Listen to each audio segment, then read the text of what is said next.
Together, we will make America strong again. We will make America proud again. We will make America safe again. And yes, together, we will make America great again.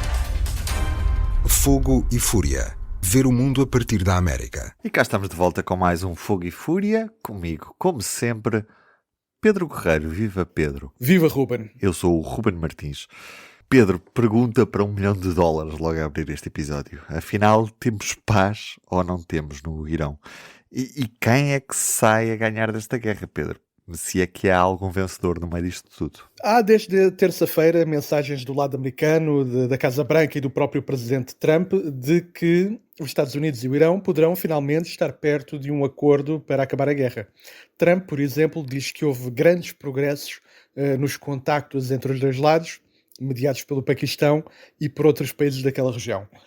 Esta quarta-feira, o site norte-americano Axios, que normalmente tem muito boas fontes na Casa Branca e também no governo de Israel, noticiava que há agora uma proposta de paz de uma página, de 14 pontos, que aproxima as posições americanas e iranianas, mas que ainda precisa de uma resposta final por parte de Teherão, a que Washington dá 48 horas para responder.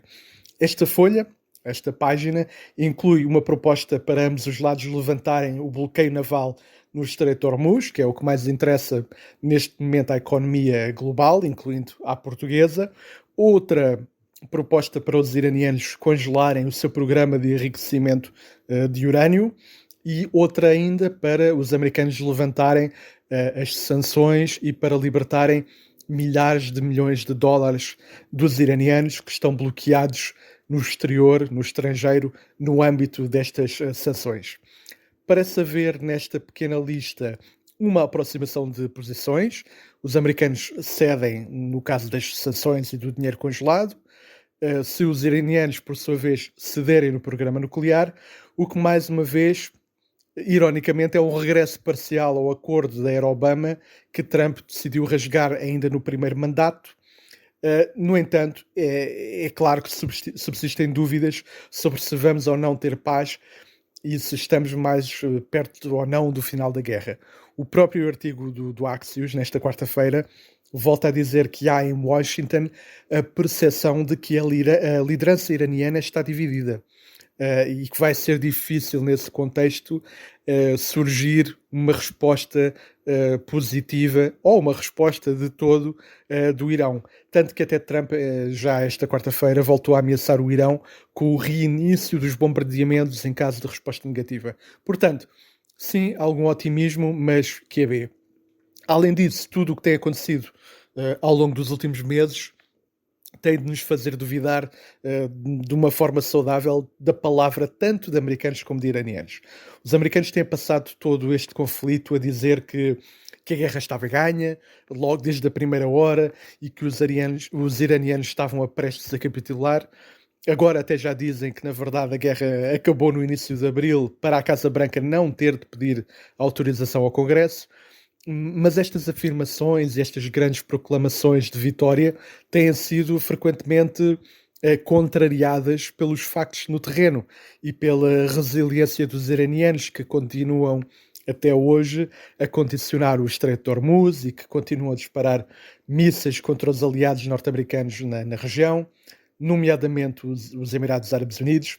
Aliás, esta quarta-feira o Washington Post revelava imagens de satélite que mostravam que os próprios americanos têm sofrido mais danos nas suas bases militares do que o que era admitido publicamente.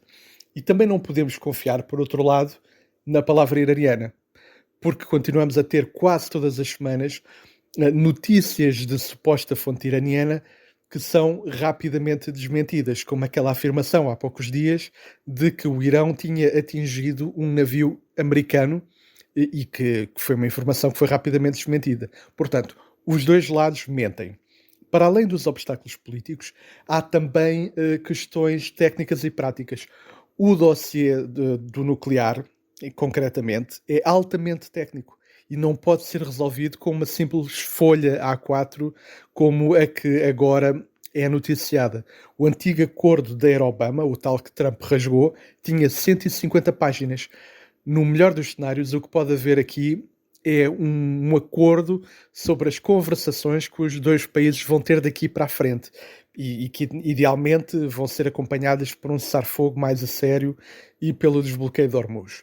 Portanto, temos de aguardar pelo que pode acontecer nos próximos dias, com um grau razoável de ceticismo, e por agora continuamos a não poder dizer também quem é que ganhou esta guerra, porque neste momento não há oficialmente qualquer cedência iraniana que responda às exigências americanas que desencadearam este conflito. Ou melhor, o que podemos certamente dizer neste momento, antes da notícia de qualquer acordo, é que os Estados Unidos certamente não podem dizer que ganharam a guerra. Entretanto, continuam a multiplicar-se os efeitos colaterais, os efeitos secundários deste conflito, nomeadamente um afastamento brutal entre os americanos e os europeus. Donald Trump anuncia já a retirada de 5 mil militares da Alemanha e indica que os Estados Unidos vão também reduzir a presença militar noutros países como Espanha e também Itália, Pedro. É mais um capítulo da crise atlântica, exatamente. Novamente, é uma questão de ego para Donald Trump, porque o chanceler alemão Friedrich Merz declarou recentemente, num encontro com estudantes alemães, que considerava que o Irão estava a humilhar os Estados Unidos e que a administração Trump não tinha qualquer estratégia de saída para este conflito. Bom, isto é uma opinião bastante válida, mas é talvez pouco diplomática ou pouco sensata para um chanceler alemão exprimi-la publicamente nesta altura do campeonato. E Trump, conhecendo nós como é que Trump reage a este tipo de afirmações, respondeu com esse anúncio da retirada de 5 mil militares da Alemanha.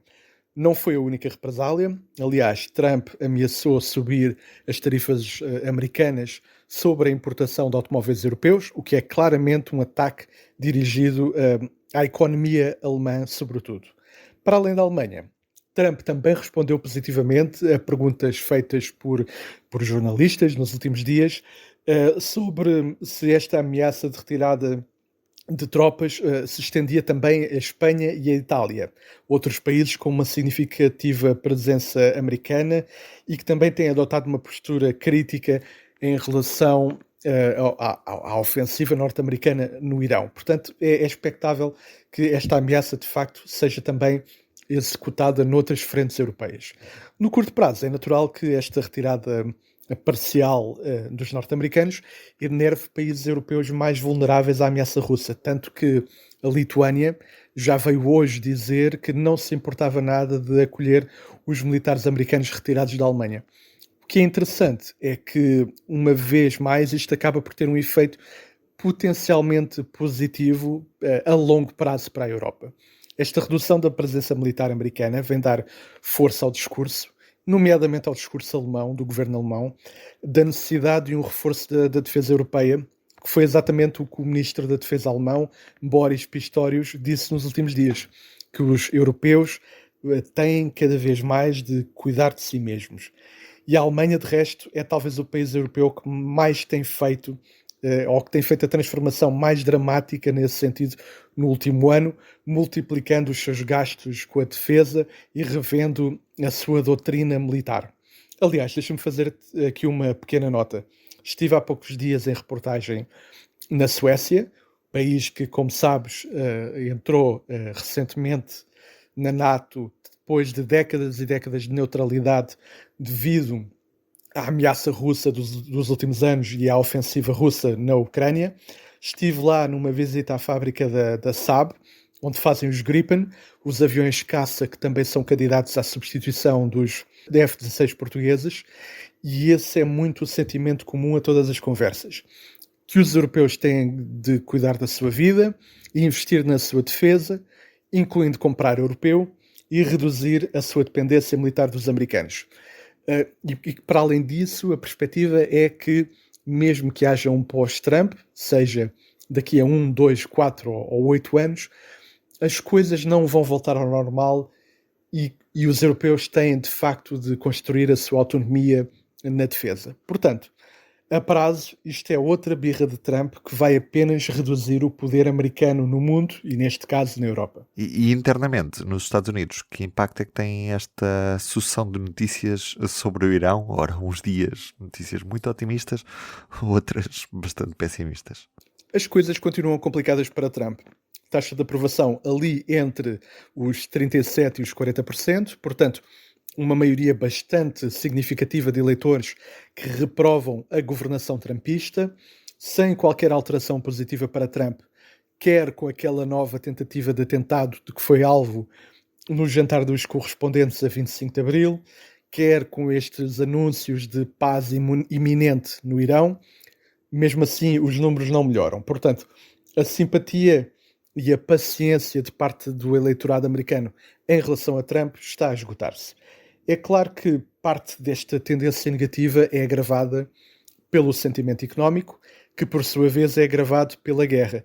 No domingo, uma sondagem da Ipsos para o Washington Post e para a ABC News indicava que 65% dos americanos reprovam a gestão da economia por parte de Trump e que 76% reprovam especificamente a gestão do problema do custo de vida. A mesma sondagem, já agora, mostra também uma rejeição gigantesca, na ordem dos 80%, dos 90%, daquelas brincadeiras de Trump com a imagem de Jesus Cristo nas redes sociais.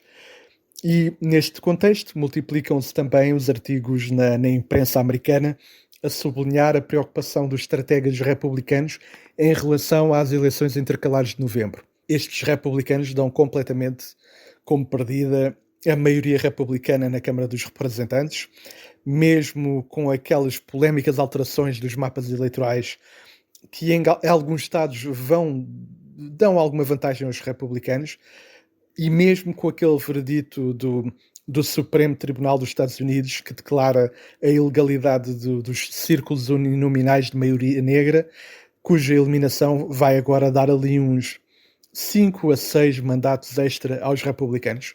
Mas mesmo com isso tudo, mesmo com estes truques, as coisas estão complicadas para os republicanos e vamos ter, muito provavelmente, uma derrota republicana nas eleições intercalares de novembro. Há, da parte desses estrategas republicanos, uma grande vontade de arrumar rapidamente a guerra do Irão, de terminá-la, de virar essa página para que Trump possa focar-se finalmente num discurso mais económico, de recuperação do custo de vida, de promessas de redução de impostos e também para que possa beneficiar da previsível queda do preço dos combustíveis, que hoje estão quase no dobro do valor que Trump tinha prometido durante a campanha eleitoral. Portanto, sim, esta guerra também já não interessa a Trump, foi claramente um erro político, e resta agora saber quando é que os iranianos vão permitir a Trump descalçar esta bota. Obrigado, Pedro, e até ao próximo episódio. Para não perder os novos episódios, subscreva este podcast do Público na sua aplicação preferida. O Público fica no ouvido.